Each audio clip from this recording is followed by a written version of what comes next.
శుక్లాంబరధరం విష్ణుం శశివర్ణం చతుర్భుజం ప్రసన్నవదనం ధ్యాయేత్ సర్వవిఘ్నోపశాంతయేత్. గురుర్బ్రహ్మా గురుర్విష్ణుః గురుర్దేవో మహేశ్వరః గురుః సాక్షాత్ పరం బ్రహ్మ తస్మై శ్రీ గురవై నమః. వ్యాసాయ విష్ణురూపాయ వ్యాసరూపాయ విష్ణవే నమో వై బ్రహ్మనిధయే వాసిష్ఠాయ నమో నమః. కూజంతం రామ రామేతి మధురం మధురాక్షరం ఆరుహ్య కవితాశాఖాం వందే వాల్మీకికోకిలం. శ్రుతిస్మృతిపురాణానాం ఆలయం కరుణాలయం నమామి భగవత్పాదశంకరం లోకశంకరం. వాగర్ధావివ సంపృక్తౌ వాగర్ధ ప్రతిపత్తయే జగతః పితరౌ వందే పార్వతీ పరమేశ్వరౌ. సూక్తిం సమగ్రేతున స్వయమైవ లక్ష్మీ శ్రీరంగరాజమహిషీ మధురైః కటాక్షైః వైదగ్ధ్యవర్ణగుణకుంభనగౌరవైర్యాం కండూలకర్ణకుహరాः కపయోధయంతి. హైమోర్ధ్వపుండ్రమజహన్మకుటం సునాసం మందస్మితం మకరకుండలచారుగండం బింబాధరం బహుళదీర్ఘకృపాకటాక్షం శ్రీవేంకటేశముఖమాత్మని సన్నిధత్తాం.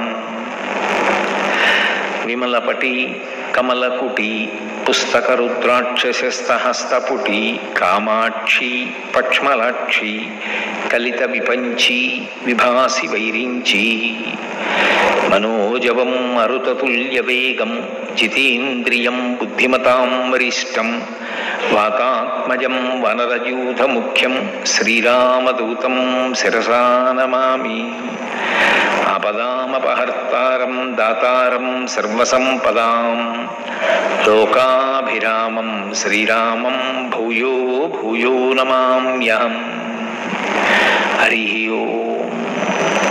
పరమేశ్వర స్వరూపమైన సభకి నమస్కారం. భారతీయ సాంస్కృతిక పీఠం చెన్నై శాఖ వారు నన్ను అత్యంత ఉపయుక్తమైనటువంటి కర్మ పునర్జన్మ అన్న విషయం మీద 3 రోజుల పాటు నీకు తెలిసిన విషయాన్ని పరిచయం చేయవలసింది అని ఆదేశించారు. ఎవ్వడు సృజించు ప్రాణుల ఎవ్వడు రక్షించు త్రుంచు ఎవ్వడనంతుండెవ్వడు విభుడెవ్వడు వాడి విధమున మనుచు బెనుచు హేలారతుడై అంటారు పోతన గారు భాగవతంలో. మన కంటి చేత చూడడానికి వీలు కానటువంటి పరబ్రహ్మం ఒకటి ఉన్నది. అది అనుగ్రహించిన నాడు అవతారంగా ఈ భూమి మీదకి దిగొస్తూ ఉంటుంది.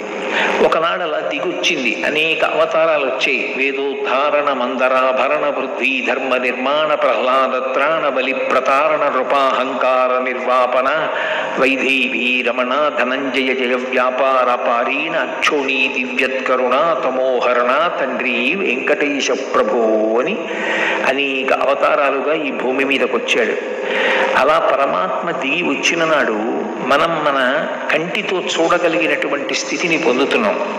కానీ ఇందుకలడందులేడని సందేహము వలదు చక్రి సర్వోపగతుండిద్దెందు వెదకి చూచిన అందందే కలడు దానవగ్రణి వింటే అని ప్రహ్లాదుడు చెప్పినట్టు అంతర్బహిశ్చ తత్సర్వం వ్యాప్య నారాయణ స్థిత. అంతటా నిండి నిబిడీకృతమైనటువంటి ఆ పరబ్రహ్మము ఇందులో ఉన్నాడు అందులో లేడు అని చెప్పడం సాధ్యం కానటువంటి పరమాత్మ. అందుకే శుకబ్రహ్మ భాగవతాన్ని ప్రారంభం చేస్తూ అంటాడు, హరిమయము విశ్వమంతయు హరి విశ్వమయుండు హరిమయము కాని ద్రవ్యము పరమాణువు లేదు వంశ పావన వింటే అంటాడు. నెయ్యి పాల అంతటా వ్యాపించి ఉన్నట్లుగా అంతటా ఉన్నటువంటి పరబ్రహ్మము ఈ లోకములన్నిటినీ కూడా హేళగా సృజిస్తోంది, నిలబెడుతోంది, లయం చేసుకుంటోంది, మళ్ళీ పునః సృష్టి చేస్తోంది. ఆయన చేసినప్పుడు ఆయన ఏం కష్టపడడు. ఎవ్వడు సృజించు ప్రాణుల ఎవ్వడు రక్షించు త్రుంచు ఎవ్వడనంతుండెవ్వడు విభుడెవ్వడు వాడి విధమున మనుచు బెనుచు హేలారతుడై అని పరమ హేళగా సృష్టి స్థితి లయ అనేటటువంటి 3 కార్యములను పరమాత్మ నిర్వర్తిస్తూ ఉంటాడు. ఈ చేసేటప్పుడు ప్రధానంగా ప్రాణులు 2 రకాలుగా సృజింపబడతాయి. ఒకటి స్థావరములు అని పిలువబడతాయి, రెండవ వాటిని జంగమములు అని పిలుస్తారు. స్థావరములు అంటే వృక్షాదులు, అవి కదలలేవు. ఎక్కడ పుట్టాయో శరీరం విడిచిపెట్టే పర్యంతము అక్కడే ఉంటాయి. ఒక మామిడి చెట్టు ఉందనుకోండి, ఉద్భూతము అంటారు, భూమిని చీల్చుకుని పైకొస్తుంది. ఆ చెట్టు చిన్న చెట్టుగా ఉన్నప్పుడు దాని ఆకులు తినడానికి ఒక మేక ప్రయత్నిస్తోందనుకోండి, తనను తాను రక్షించుకోవడం కోసం ఆ ప్రాంతాన్ని విడిచిపెట్టి వేరొక చోటుకి వెళ్ళిపోలేదు. ఎవరో గొడ్డలి పట్టుకుని వచ్చి దాన్ని నరకడానికి ప్రయత్నిస్తున్నాడు అనుకోండి, ఆయన నన్ను నరకడానికి వస్తున్నాడు కాబట్టి నేను దూరంగా తొలగిపోతాను అని వెళ్ళిపోయేటటువంటి అవకాశం దానికి ఉండదు. అది ఎక్కడ పుట్టిందో అక్కడే పెరగాలి, ఎక్కడ పెరిగిందో అక్కడే లయమైపోవాలి తప్ప కదలిక లేనటువంటి ప్రాణులు కొన్ని ఉంటాయి. ఆ కదలిక లేకపోవడంలోనే అవి పడేటటువంటి కష్టం అలా ఉంటుంది. స్థావరములు అంటారు వాటిని. రెండవ శ్రేణికి చెందినవి జంగమములు అంటారు. ఇవి కదులుతాయి. ఈ కదిలేటటువంటి ప్రాణులు 3 రకాలుగా సృజింపబడతాయి అని. 1 దేవతలు, 2 మనుష్యులు, 3 తిరియక్కులు. ఇందులో దేవతలు సుఖమనుభవించడానికి మాత్రమే సృజింపబడతారు. వారికి దుఃఖస్పర్శ ఉండదు, వారు ఎప్పుడు సుఖాన్ని అనుభవిస్తూ ఉంటారు. 2వ కోవకి చెందినవి తిరియక్కులు. భూమికి అవి వెన్నుపం అడ్డంగా ఉండేటట్టుగా పుడతాయి. మళ్ళీ వెన్నుపం అడ్డంగానే పెరుగుతుంది తప్ప మళ్ళీ ఇలా నిలువుగా పెరిగేటటువంటి అవకాశం ఉండదు. అటువంటి ప్రాణులన్నీ తిరియక్కులు, జంతువులు అందులోకి వస్తాయి. అవి దుఃఖాన్ని ఎక్కువగా పొందుతూ ఉంటాయి. వాటికి సుఖం తక్కువ, దుఃఖం ఎక్కువ. అసలు జీవితానికి భద్రతే కొరబడి ఉంటుంది. నేను ఇవాళ ఆహారం కోసం బయటికి వెళితే నేను వేరొకరికి ఆహారం అయిపోకుండా ఉంటాను అన్న ధైర్యం వాటికి ఉండదు. ఒక కోడి ఉందనుకోండి, బయటికి వచ్చి తన కాళ్ళ దగ్గర ఉన్నటువంటి ఆ తుక్కు చిమ్మి అందులో ఉన్నటువంటి క్రిములను తినేటటువంటి ప్రయత్నంలో నిమగ్నమై ఉండగా అది గ్రద్దకి ఆహారం అయిపోతుంది. తాను ఆహారాన్వేషణ చేస్తూ వేరొకరికి తాను ఆహారం కాకుండా బ్రతకగలననేటటువంటి నమ్మకం కూడా వాటికి ఉండదు. అందుకే భయం ఎక్కువగాను దుఃఖం ఎక్కువగాను ఉండేటటువంటి ప్రాణులు తిరియక్కులు. అందుకని వాటికి దుఃఖం. దేవతలకి కేవలం సుఖం. మనుష్యుల దగ్గరికి వచ్చేటప్పటికీ సుఖము దుఃఖము రెండిటినీ అనుభవిస్తారు. కేవలము దేవతల్లా సుఖాన్ని అనుభవించరు, కేవలము తిరియక్కుల్లా దుఃఖాన్ని అనుభవించరు. వాళ్ళు సుఖాన్ని అనుభవిస్తూ ఉంటారు, దుఃఖాన్ని అనుభవిస్తారు. ఇవాళ సుఖంగా ఉన్నాడని రేపు సుఖంగా ఉంటాడు అని నమ్మకం ఉండదు. ఇప్పుడు దుఃఖంతో ఉన్నాడని 1 గంట పోయిన తర్వాత దుఃఖంతోనే ఉంటాడు అనేటటువంటి సిద్ధాంతము ఉండదు. మళ్ళీ సుఖాన్ని పొందేటటువంటి అవకాశం కూడా ఉంటుంది. అందుకే రామాయణం సుందరకాండలో సీతమ్మ ఒక మాట అంటుంది, కళ్యాణీ బతకాదీయం లౌకికీ ప్రతిభాతిమా ఏతి జీవంతిమానందో నరం వర్ష శతాదపి అంటుంది. 100 సంవత్సరములు పరిపూర్ణంగా జీవించినటువంటి మనుష్యుడు జీవితాంతము దుఃఖపడినప్పటికీ ప్రాణోత్క్రమణ సమయంలోనైనా సరే ఏదో ఒక శుభవార్త వింటాడు, సుఖపడతాడు తప్ప అసలు ఏ సుఖము లేకుండా నేను కేవలము దుఃఖమే అనుభవిస్తాను అన్న సిద్ధాంతము ఉండదు. కేవలము దుఃఖము తప్ప సుఖముండదు అన్న సిద్ధాంతము ఉండదు. మనుష్యుడు రెండిటినీ అనుభవిస్తూ ఉంటాడు. ఈ మాటలు నేను అన్నప్పుడు మీరు ఒక్క విషయాన్ని కొంచెం జాగ్రత్తగా గమనించాలి. పరమేశ్వరుడు ఈ సృష్టిని అంతటినీ చేశాడు అని నేను మీతో మనవి చేశాను. ఇందులో స్థావరములు ఉంటాయి, అవి కదలలేవు అని చెప్పాను. జంగమములు 3 రకాలుగా ఉంటాయి. అందులో కేవలము సుఖాన్ని అనుభవిస్తారు దేవతలు, దుఃఖాన్ని ఎక్కువగా అనుభవిస్తాయి జంతువులు, సుఖ దుఃఖములు రెండింటినీ అనుభవిస్తారు మనుష్యులు.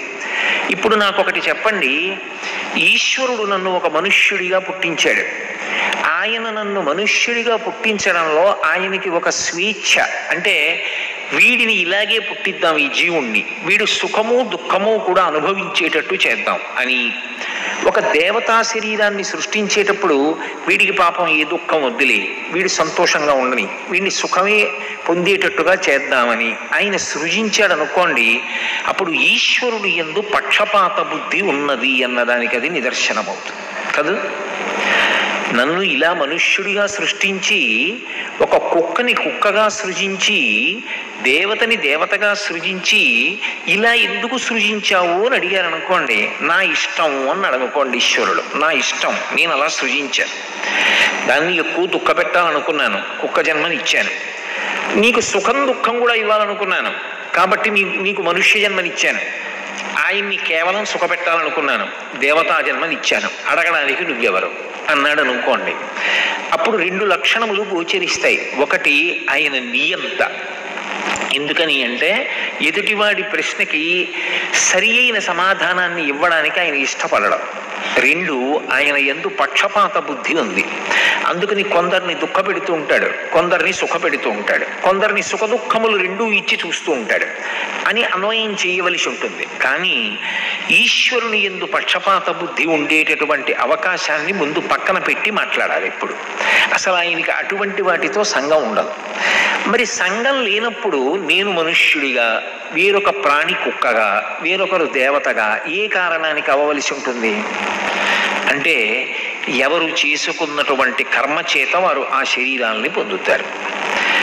ఇప్పుడు కర్మ అనేటటువంటిది ఎంత శక్తివంతమైనటువంటి సాధనమైంది. భాగవతం 10వ స్కంధంలో కంసుడు దేవకీదేవిని వసుదేవుణ్ణి ఇద్దరిని రథం ఎక్కించి తీసుకెడుతున్నాడు.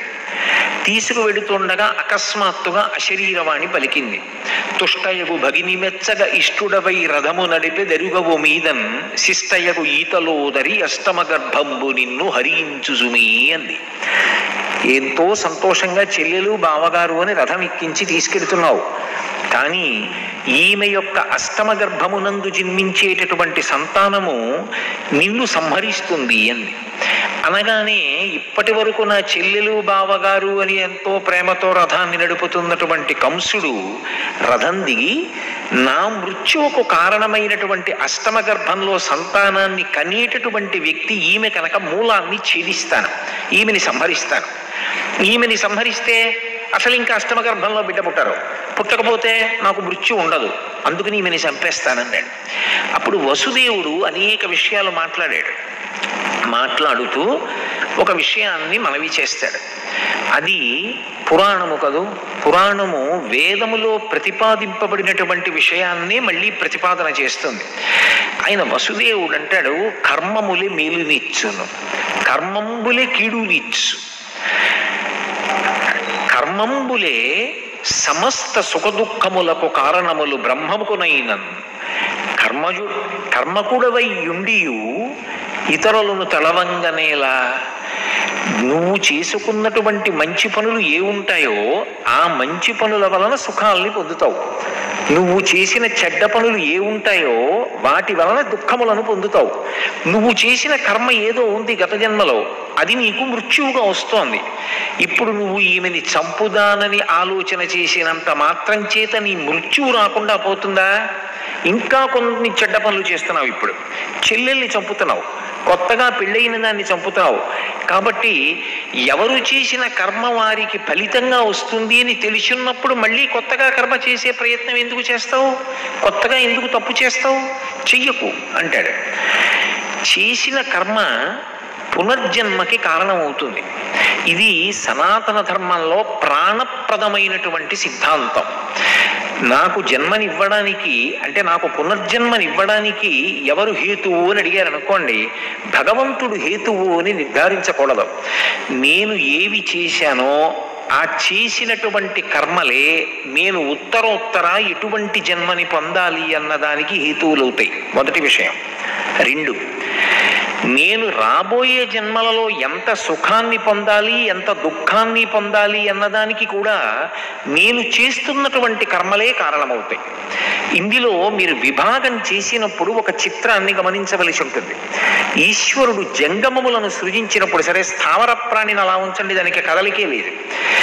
ఈ జంగమములను అంటే కదిలే ప్రాణులను సృజించినప్పుడు ఒక చిత్రాన్ని అందులో సృష్టించాడు. ఒకటి తిరియక్కు క్లియక్ అంటే పశువు. పశువుకి అసలు కర్మాధికారం లేదు. నేను ఇదిగో ఈ పని చేస్తాను అనడానికి, దానికి అలా సంకల్పం చేయడానికి కానీ, ఒక కర్మ చెయ్యడానికి కానీ దానికి అధికారం లేదు. నేను వెళ్ళి ప్రవచనం వింటానండి, దానికి అవకాశం లేదు. నేను అర్థం చేసుకుంటాను, అవకాశం లేదు. యజ్ఞయాగాది క్రతువులు చేస్తాను, దానికి అవకాశం లేదు. నేనేదో పుణ్యం సంపాదించుకుంటాను, దానికి అవకాశం లేదు. ఏదో కాకతాళీయంగా అనుకోకుండా దాని వలన ఏదైనా పుణ్యం జరగాలి తప్ప కర్మాధికారం మాత్రం దానికి లేదు. కాబట్టి అది కర్మ చేసి వృద్ధిలోకి వస్తుంది అని చెప్పడానికి ఇక సిద్ధాంతం లేదు. మరి అది ఏమనుభవిస్తుంది అంటే గత జన్మలలో చేసుకున్నటువంటి కర్మల యొక్క ఫలితం ఏదనుభవించాలో అదొక్కటే అనుభవిస్తుంది అంతే. ఇగో ఇంత దుఃఖం పొందాలి అనుభవించేస్తుంది, ఇంత సుఖం పొందాలి అనుభవించేస్తుంది. దేవతలు వాళ్ళు దుఃఖం అనుభవించడానికి లేదు, వాళ్ళు సుఖం ఒక్కటే అనుభవిస్తారు. అందుకే వాళ్ళకి త్రిదశులు అని పేరు. త్రిదశులు అంటే పుట్టినప్పుడు 30 ఏళ్లలోపు ఉంటారు, పెరుగుతున్నప్పుడు 30 ఏళ్లలోపు ఉంటారు, శరీరాన్ని విడిచిపెట్టినప్పుడు 30 ఏళ్లలోపు ఉంటారు తప్ప వాళ్ళ వయస్సు దాటరు, నిత్య యవ్వనులై ఉంటారు. కాబట్టి వాళ్ళు కొత్తగా కర్మ చేసేటటువంటి అధికారం వాళ్ళకి లేదు.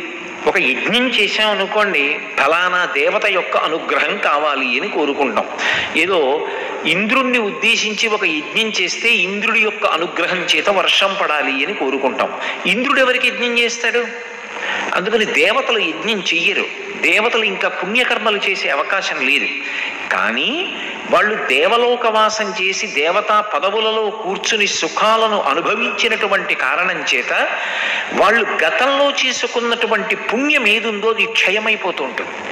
ఆ సుఖం అనుభవిస్తుంటే ఆ పుణ్యం పోతూ ఉంటుంది. అది ఎలా ఉంటుంది అంటే, మీకు బాగా అర్థం అవ్వాలి అంటే, నేను ఏదో ఒక 50,000 రూపాయలు తీసుకొచ్చి మూట కట్టి పక్కన పెట్టుకున్నాను అనుకోండి.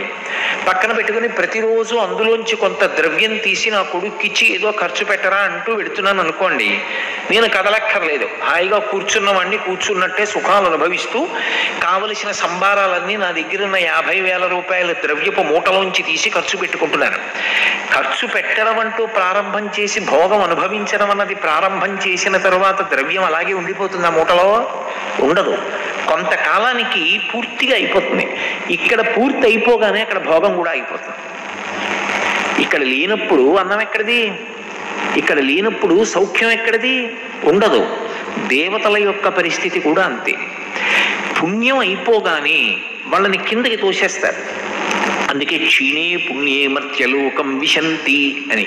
వాళ్ళ పుణ్యం పూర్తయిపోగానే వాళ్ళని మర్త్యలోకానికి పంపిస్తారు. మర్త్యలోకము అన్న మాటకు అర్థం ఏమిటంటే, ఏ ప్రాణి ఏ శరీరంతో వచ్చిందో ఆ శరీరంతోటే మళ్ళీ ఇంకొక లోకానికి వెళ్ళడానికి అవకాశం లేకుండా శరీరాన్ని తప్పకుండా విడిచిపెట్టి వెళ్ళిపోవలసినటువంటి లోకం ఏది ఉంటుందో దానికి మర్త్యలోకము అని పేరు. ఆ లోకంలో పుట్టినవాడు నేను ఈ శరీరంతో శాశ్వతంగా ఉంటానండి అన్న విషయాన్ని అసలు అడగడానికి అవకాశం ఉండదు. అది ఆ లోకమునకు ప్రధాన ధర్మం. ఇప్పుడు మనం ఉన్న లోకాన్ని మర్త్యలోకం అంటారు. మర్త్యలోకము అంటే సమస్త ప్రాణుల యొక్క శరీరములు మృత్యువు చేత గ్రసింపబడతాయి. ఏదో ఒకనాడు మృత్యువు మింగేస్తుంది శరీరాన్ని. శరీరం పడిపోతుంది, జీవుడు అందులోంచి విడుదల పొంది వెళ్ళిపోతాడు. అందుకే అన్ని ప్రాణుల శరీరాలు పడిపోతాయి. ఇక్కడ మళ్ళీ ఇక్కడికి పంపించేస్తారు.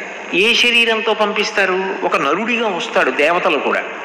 కాబట్టి దేవతలు ఇక మళ్ళీ పుట్టవలసినటువంటి అవసరం లేని మోక్షస్థితికి వెడతామని కానీ, మళ్ళీ కొంత పుణ్యాన్ని సంపాదించుకుంటాము అని అడగడానికి కానీ, ఉత్తమమైనటువంటి కర్మలు మేము ఆచరిస్తామని చెప్పడానికి కానీ వాళ్ళకి సాధ్యం కాదు. అథవా వాళ్ళు జ్ఞాన మార్గంలో ఆత్మవిచారణ చెయ్యవచ్చు అని శంకర భగవత్పాదుల వ్యాఖ్యానాల్లో ఒక చోట నిర్దేశించారు, ఒక చోట పేర్కొన్నారు.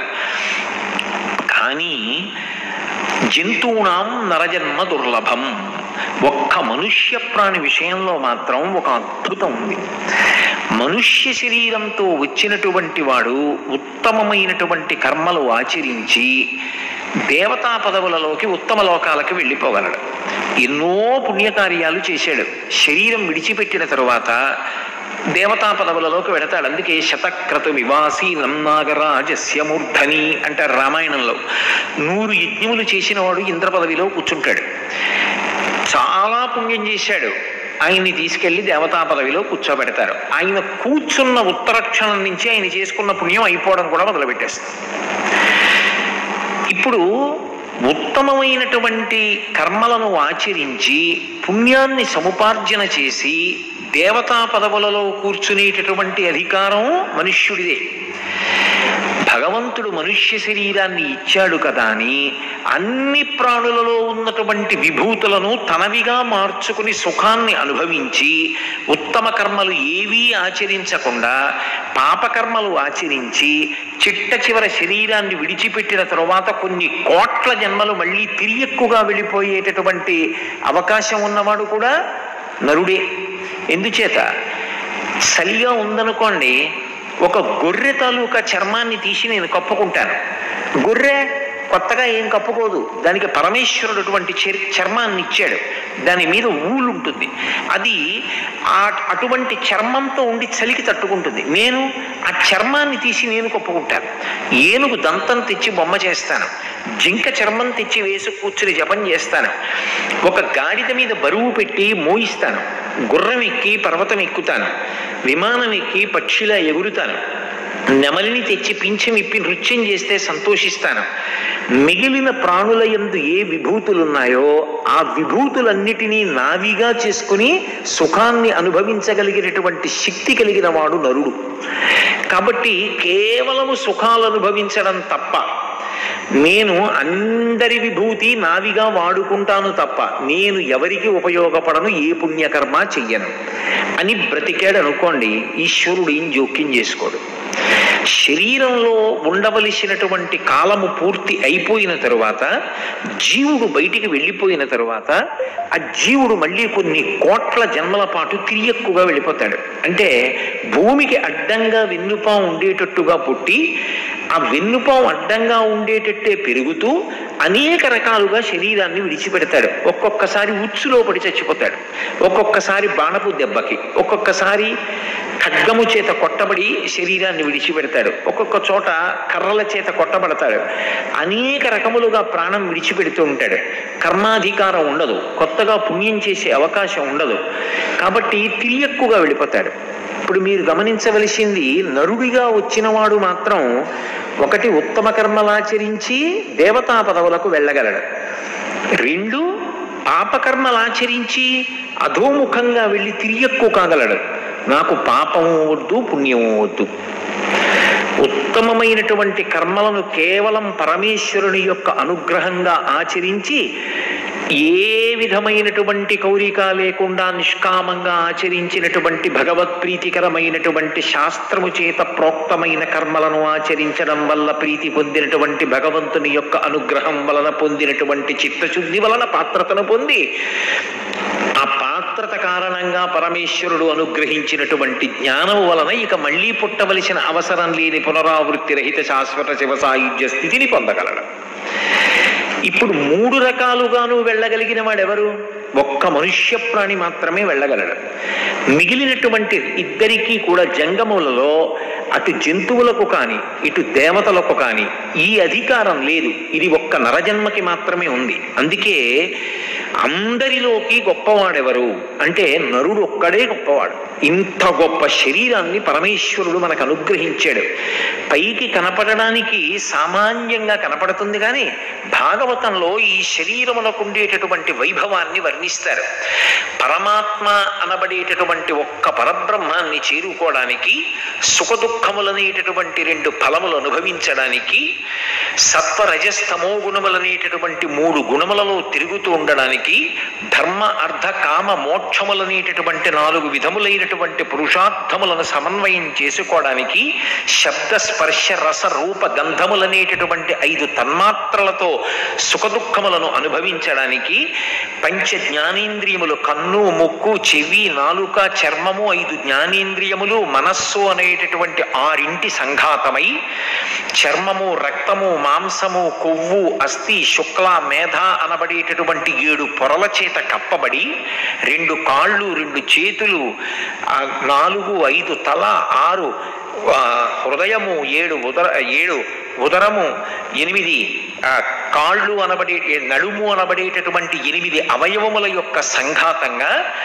2 కన్నులు, 2 చెవులు, 4 కన్నాలు, 2 ముక్కు కన్నాలు, 6 నోరు, 7 మలద్వారము, 8 మూత్రద్వారము, 9 కన్నములు కలిగినటువంటి 9 తొర్రలు కలిగినటువంటి ఈ శరీరంలో ప్రాణ అపాన వ్యాన ఉదాన సమాన నాగ కూర్మ క్రొకర ధనంజయ దేవదత్తములనేటటువంటి 10 వాయువులు ఆయన శాసనం అయ్యే వరకు వెళ్ళిపోకుండా కుంభింపబడి ధర్మానుష్ఠానమునకు యోగ్యమైనటువంటి పరమోత్కృష్టమైనటువంటి శరీరము ఒక్క మనుష్య శరీరము మాత్రమే.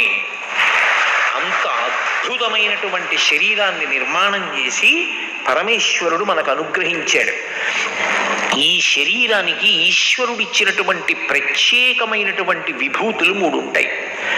మొట్టమొదటిది ఏది అంటే స్వరపేటిక. 84 లక్షల జీవరాశులలో 83,99,999 ప్రాణులకు స్వరపేటిక లేదు. అందుకే అవి భగవన్నామమును పలకలేవు. శ్రీరామ ఆ నామం ఎంతో గొప్పది. ఒక్కసారి నువ్వు మోక్షానికి వెళ్ళిపోతావు అన్నా సరే ఒక కుక్క శ్రీరామ అనలేదు, ఒక గుర్రం శ్రీరామ అనలేదు, ఒక ఎద్దు శ్రీరామ అనలేదు.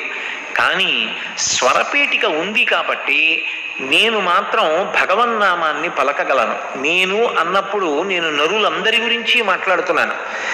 భగవన్నామం పలకడానికి యోగ్యమైనటువంటి స్వరపేటికని పొంది ఉండడం ఒక ఎత్తు, కానీ భగవన్నామం పలుకుదామన్న ఉత్సాహాన్ని పొందడం, ఈ శరీరానికి ఇంత గొప్ప సాధన ఒకటి ఉంది అని గుర్తెరగడం ఒక ఎత్తు. ఆ గుర్తెరగడం అనేటటువంటిది లేదనుకోండి, అప్పుడు నరశరీరంలో ఉండే ఉపయోగం ఏమిటి?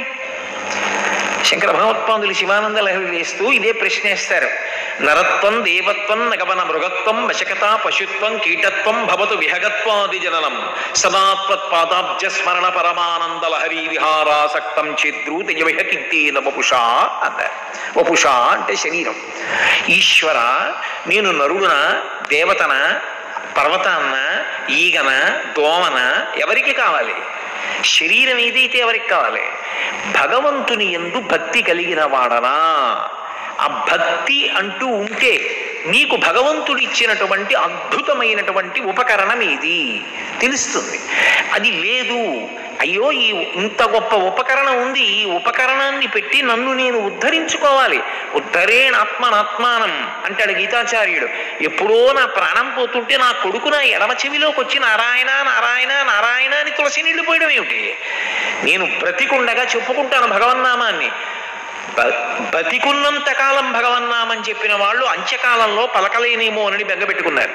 బ్రతికి ఉన్నన్నాళ్ళు నీ భజన తప్పను కాని మరణకాలమునందు మరతునేమో ఆవేళ యమదూతల అగ్రహంబున వచ్చి ప్రాణముల్ పెకలించి పట్టునప్పుడు కపవాత పైత్యముల్ కప్పగా శ్రమచేత కంపముద్భవమంది కష్టపడుచు నారాయణాయంచు నా జిహ్వతో నిన్ను పిలుతునో శ్రమచేత పిలువలేను నాటికిపుడి నీ నామశ్రవణ చేతు చెవినిడవయ్య భూషణ వికాస శ్రీధర్మపుర నివాస దుష్ట సంహార నరసింహ దురిత దూర.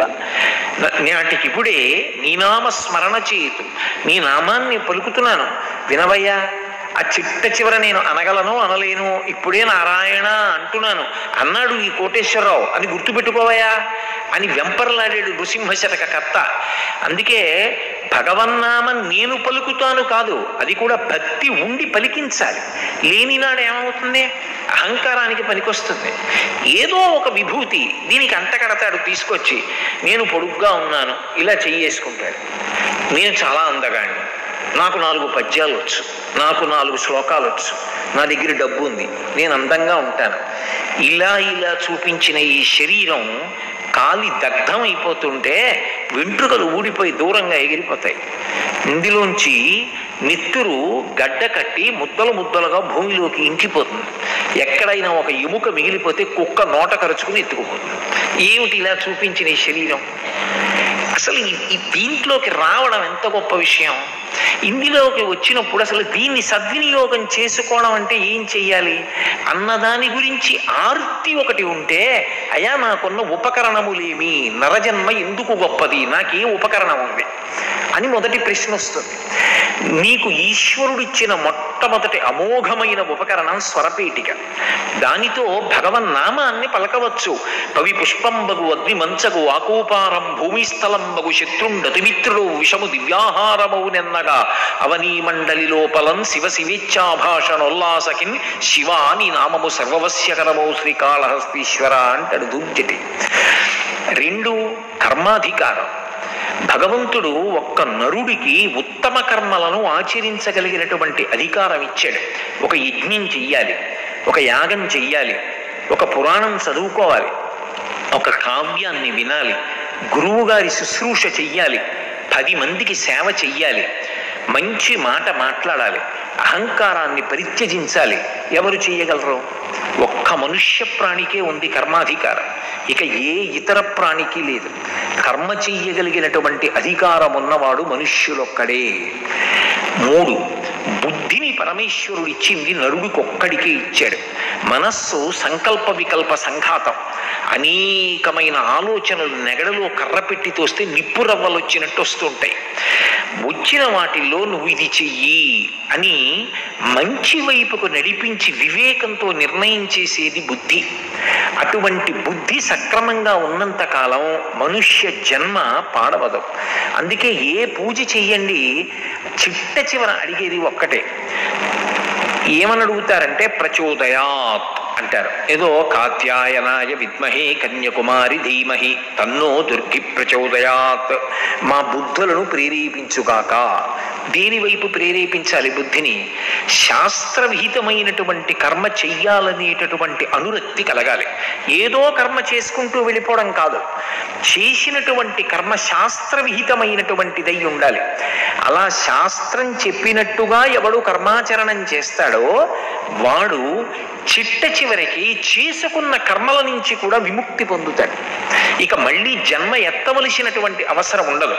నేను ఈ మాట అన్నప్పుడు, నేను ఈ నేపథ్యాన్ని మీతో మనవి చేస్తున్నప్పుడు మీరు ఒక్క విషయాన్ని బాగా గమనించాలి. ఈ శరీరానికి వేదాంతంలో అనేక పేర్లు ఉన్నాయి. అందులో దీనికి ఒక పేరు ఏమిటంటే చిజ్జడ గ్రంథి అని పేరు. ఇది తనంత తానుగా జడం. ఇందులోంచి శివం లేచి వెళ్ళిపోయింది అనుకోండి, ఇది జడం. ఇది ఒక కర్ర ఎలా అయిపోతుందో అలా అయిపోతుంది. కాలు దగ్గర పట్టుకుని పైకి ఎత్తితే కర్ర లేచినట్టు లేచిపోతుంది. అటువంటి దీనిలో చైతన్యము ప్రవహిస్తోంది కాబట్టి దీనికి ఒక విలువ, ఒక గౌరవం, ఒక అధికారం, ఒక పని చెయ్యగలిగినటువంటి శక్తి ఏర్పడింది. దీపం ఉండగా ఇల్లు చక్క పెట్టుకో అంటే ఆ చైతన్యం ఉండగా కురుపుణ్య మహోరాత్రం మంచి పనులు చేస్తూ వెళ్ళు. లేకపోతే నీ జీవుడు ఉద్ధరింపబడడం. నీ చుట్టూ ఉన్న వాళ్ళ గురించి ఎన్ని మాటలైనా చెప్పు, నేను కాదనను, మంచిదే. నా భార్య, నా భర్త, నా బిడ్డలు, నా బంధువులు, నా స్నేహితులు, నా శిష్యులు ఇవన్నీ మంచిదే. కానీ ఇవి ఏవి కూడా వెంటరానిది ఎప్పుడు అంటే ఒక్కసారి జీవుడు బయటికి వెళ్ళిపోయాడు అనుకోండి, ఇక అన్ని అనుబంధములు దాంతో ఆగిపోతాయి. కింవానీన ధనేన వాజికరిభి ప్రాప్తేన రాజ్యేన కిం కింవా పుత్ర కళత్ర మిత్ర పశుభిర్దేహేన గేహేన కిం జ్ఞాతైతక్షణ భంగురం సపతిరోత్యాద్యం మనోదూరతః స్వాత్మార్థం గురువాక్యతో భజ భజ శ్రీ పార్వతీ వల్లభం అంటారు శంకర భగవత్పాదులు. ఒక్కసారి అందులోంచి జీవుడు బయటికి వెళ్ళిపోయాడు అనుకోండి, ఏమండి అన్నా పలకడం, అన్నయ్య అన్నా పలకడం, తమ్ముడు అన్నా పలకడం, బావగారు అన్నా పలకడం, మామయ్య గారు అన్నా పలకడం, అయ్యో మా పక్కింటి ఆయన నా స్నేహితుడు అన్నా పలకడు, మా గురువు గారు అన్నా పలకడు. అన్ని అనుబంధాలు అక్కడితో ఆ శరీరానికి పూర్తయిపోయి ఆ వెంట వచ్చేది ఏది అంటే చేసుకున్న కర్మ ఏది ఉంటుందో అదొక్కటే భుజానికి తగుల్చుకుని వెళ్ళిపోతాడు. కాయము వీడి జీవుడితి కంపిత చిత్తత నీగు చుండవో నాయనయంచు ఎచ్చు నిజ నందన నందినులైనగాని కందోగిని భస్మముల్తులత దుఃఖమహంబుది సొచ్చు పత్నియున్ కాయము వీడి రారు కదా చేసిన కర్మము పుణ్యము తప్ప శంకర. చేసినది ఏదుందో అదొక్కటే తగల్చుకుని వెళ్ళిపోతాడు. ఏది చేశాడో అదే వచ్చే జన్మలో జీవుడికి అన్నం. వచ్చే జన్మలో నేను ఇలా పెట్టే అధికారం పొందాలంటే ఇప్పుడు పెట్టేవాడినై ఉండాలి. ఇప్పుడు పెట్టినది ఉంటే అప్పుడు పెట్టగలను. ఇప్పుడు ఇలా పెట్టిన వాడను కాకపోతే వచ్చే జన్మలో ఇలా పట్టవలసిన వాడినే కానీ ఇలా పెట్టేవాడిని కాలేదు. అదే కదా శంకర భగవత్పాదుల కనకధారా స్తోత్రం. ఏమో ఏ మహానుభావుడు ఒక్కొక్కనాడు అతిథిగా వస్తాడో, ఏ కోరిక లేనటువంటి మహాత్ముడు ఒక రోజున అనుకోకుండా ఇంటికి అతిథిగా వస్తాడు. ఊరకరారు మహాత్ములు వా రథముల ఇండ్ల కడకు వచ్చుటెలెల్లన్ కారణము మంగళములకు, మీరొచ్చుట శుభము మాకు నిజము మహాత్మా అంటాడు దశమస్కంధంలో. పాత్రత. అటువంటి మహాపురుషుడు ఇంటికి రావడం అంటే పరమేశ్వరానుగ్రహం కలిగితే వస్తాడు. ఆయన వచ్చి అరుగు మీద కాసేపు కూర్చుని వెళ్ళిపోయాడు అనుకోండి, సేద తీరి. పాత్రత. అటువంటి వాడు, ఆయన్ని నమ్ముకున్నవాడు వచ్చి వెళ్ళిపోయాడు, ఈశ్వరుడు పరమ సంతోషాన్ని పొందుతాడు. ఇప్పుడు మనుష్య శరీరానికి ఉండేటటువంటి గొప్పతనం ఎక్కడుంది అంటే, ఇది చిజ్జడ గ్రంథి అయినటువంటి కారణం చేత దీనికి ఈశ్వరుడు సృజించినప్పుడు ఎందుకు సృజిస్తాడు అంటే, మొదటి కారణం చేసినటువంటి పాపము పుణ్యము దీని చేత అనుభవింపచేస్తాడు. మీరు ఈ విషయం కొంచెం గంభీరంగా ఉంటుంది, కొంచెం జాగ్రత్తగా పట్టుకోవాలి. నేను గత జన్మలో ఒక పాపం చేశాను, ఇప్పుడు నేను ఈ మనుష్య శరీరంలో ఉన్నానంటే కేవలము కోటేశ్వరరావు గారు పుణ్యాత్ముడు సిద్ధాంతం చేయడం సాధ్యం కాదు. పాపపుణ్యములు రెండు ఉంటేనే కదా మనుష్య శరీరంలోకి వచ్చాను. పాపము ఉంది, పుణ్యము ఉంది. నేను గత ఏదో ఒక ప్రాణి అలా వెళ్ళిపోతుంటే నా చేతిలో కర్ర ఉంది, అది నా మీద తిరగబడలేదు కదా అని కర్ర వేసి కొట్టాను, దాని మోకాలు మీద తగిలింది. అది బ్రతికున్నంత కాలం ఆ మోకాలు నొప్పుతో అలా బాధపడుతూనే ఉంది. ఇప్పుడు నేను చేసిన పాపకర్మ పోవాలి కదా. ఇప్పుడు ఆ పాపకర్మ పోవాలంటే నాకు కూడా మోకాలు అలాగే నొప్పెట్టాలి. నాకు కూడా మోకాలు అలాగే నొప్పెట్టి నేను బ్రతికున్నంత కాలం నా మోకాళ్ళు నాకు నొప్పెడుతుంటే నేను చేసిన పాపకర్మ క్షయం అవుతుంది. కాబట్టి ఇప్పుడు ఈశ్వరుడు ఏం చేయాలి? ఈ శరీరాన్ని ఇచ్చి దీని మోకాళ్లకు నిప్పెట్టాలి. ఈ మోకాళ్ళకి నిప్పు వచ్చింది అనుకోండి, నేను ఒక రకంగా ఏం చేయాలి? చాలా సంతోషించాలి. ఎందుకని? నా పాపం పోతోంది కదా. నేను మీతో మరి యథార్థం, మీరు నన్ను కర్మ పునర్జన్మ గురించి మాట్లాడు అంటే ఇది తప్ప ఇంకేం మాట్లాడండి. నేను గత జన్మలో చేసినటువంటి పాపం ఉంది, అది పోవాలి. పోవాలి అంటే దుఃఖం అనుభవించాలి. దుఃఖం అనుభవించాలంటే మానసికంగా అనుభవిస్తానండి అంటే కుదరదు. అది శరీరానికి బాధ కలగాలి, అందుకని దీన్ని ఇవ్వాలి. ఇప్పుడు ఏమవుతుంది?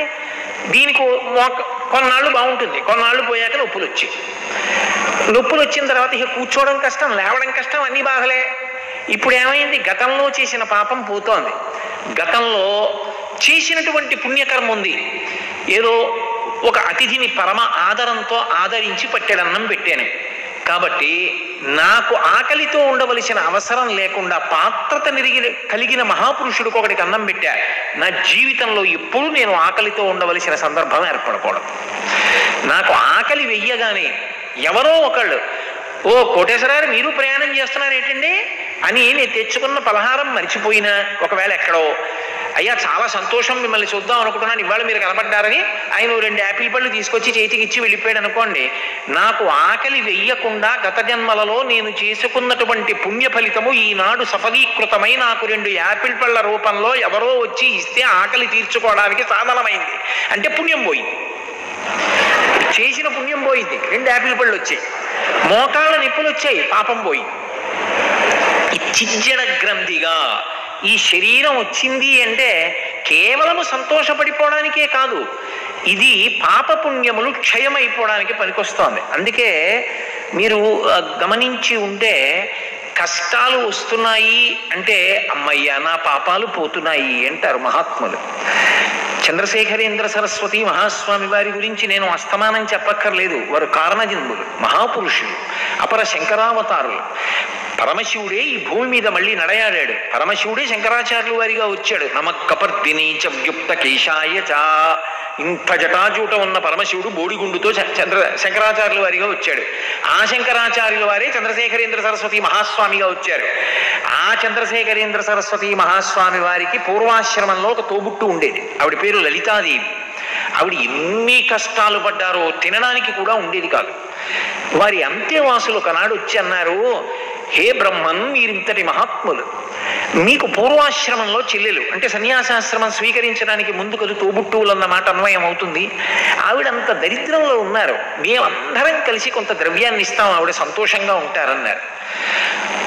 స్వామి కాసేపు కళ్ళు మూసుకుని తెరిచి అన్నారు, ఈ జన్మలో అనుభవించేనివ్వండి పాపకర్మ, ఎందుకు పుడిస్తారు అన్నారు. ఎంత వేదాంతం వంట పట్టిన వ్యక్తి అంటే గత జన్మలలో చేసుకున్నటువంటి పాపం ఈ జన్మలో క్షయం అయిపోతుంది, అది ఏదో ఒక బాధ రూపంలో వెళ్ళిపోతుంది. దానికి అవశ్యమనుభోక్తవ్యం కృతం కర్మ శుభాశుభం.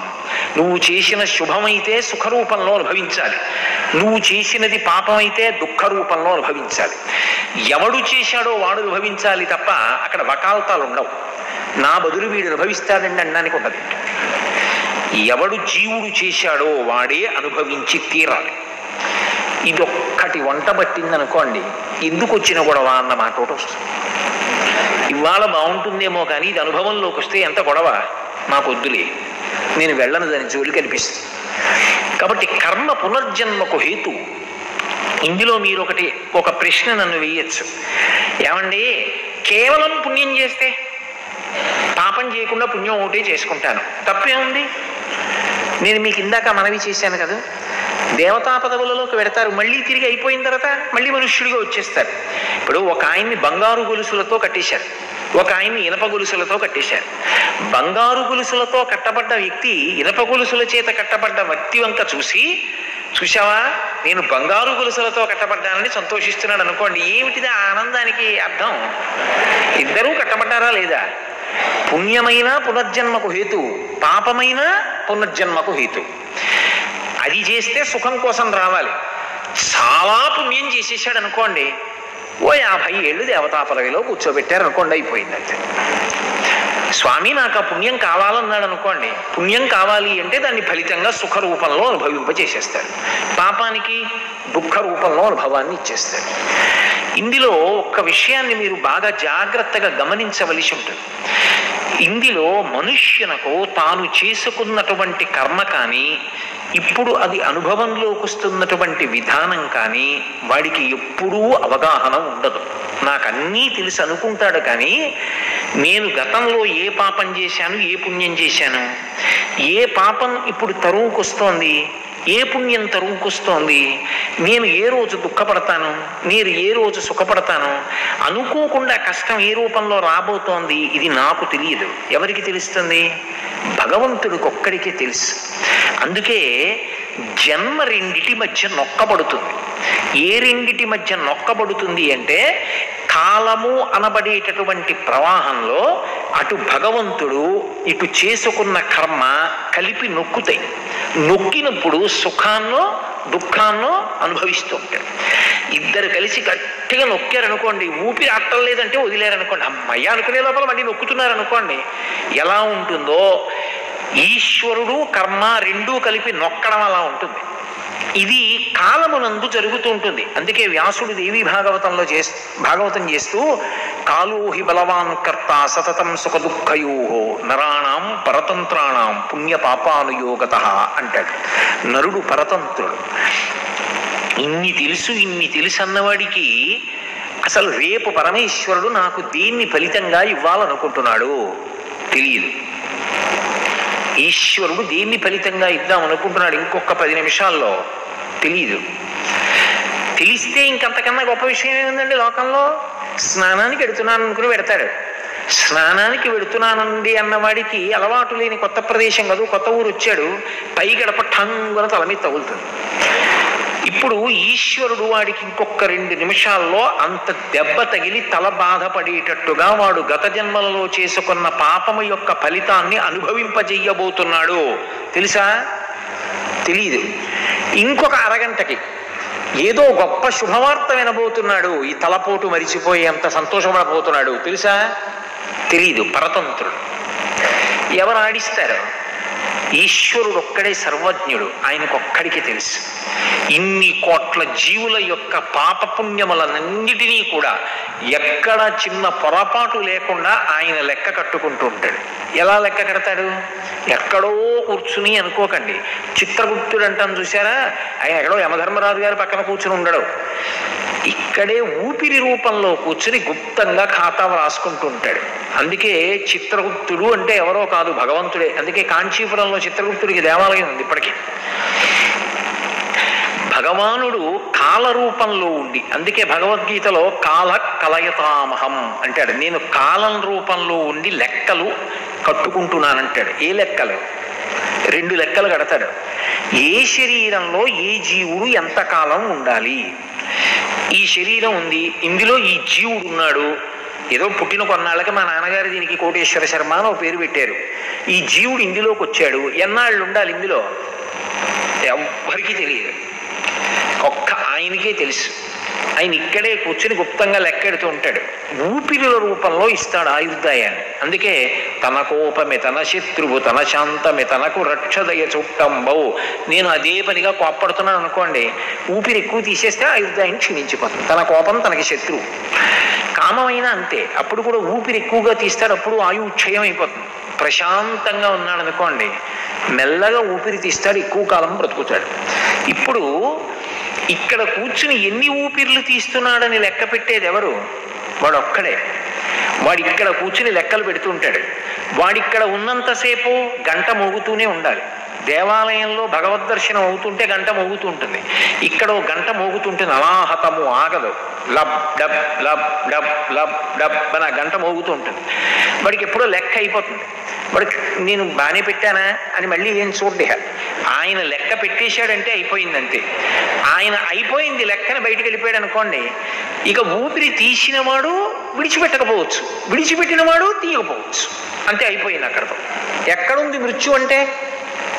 భార్య కన్నా సన్నిహితంగా ఉండేది ఇది అంటే మృత్యువే. అందుకే అది ఎప్పుడు వస్తుందో తెలియదు, వచ్చే లోపల ఈ శరీరాన్ని వాడడం మొదలుపెట్టి కురుపుణ్య మహోరాత్రం, తొందరగా మంచి పనులు దీంతో చేయి, అవి నీ జీవుణ్ణి ఉద్ధరిస్తాయి. బయట వాళ్ళు అలా ఉండిపోతారు, కానీ నీ జీవుడికి నువ్వు దీనితో చేసుకున్నదేదో అది నిన్ను ఆనందింపచేస్తుంది, నీకు ఉత్తమగతులు కల్పిస్తుంది, నీకు పునర్జన్మకి అది హేతు అవుతుంది. ఇందులో మీరు ఒక విషయాన్ని బాగా గమనించవలసి ఉంటుంది.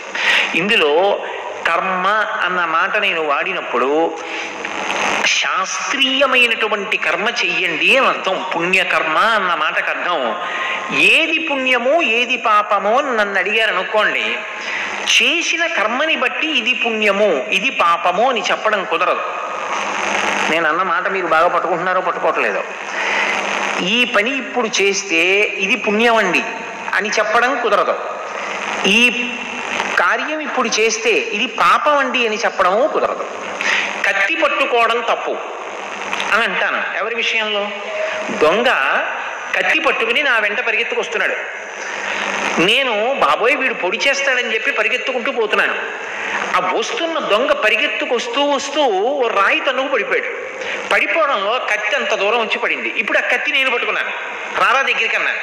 వాడు పరిగెడుతున్నాడు, నేను వాడిని పొడవను, వాడు పారిపోతే నాకు చాలు. ఇప్పుడు కత్తి దొంగ దగ్గర ఉంటే నేను పరిగెత్తాను, కత్తి నా దగ్గర ఉంటే దొంగ పరిగెత్తాడు. ఇప్పుడు పుణ్యం ఎవరిది, పాపం ఎవరిది? అంటే కత్తి చేతిలో ఉండడం పుణ్యం కాదు, వాడి చేతిలో ఉంటే అది ఇంకొకడికి భయహేతు పాపకర్మ.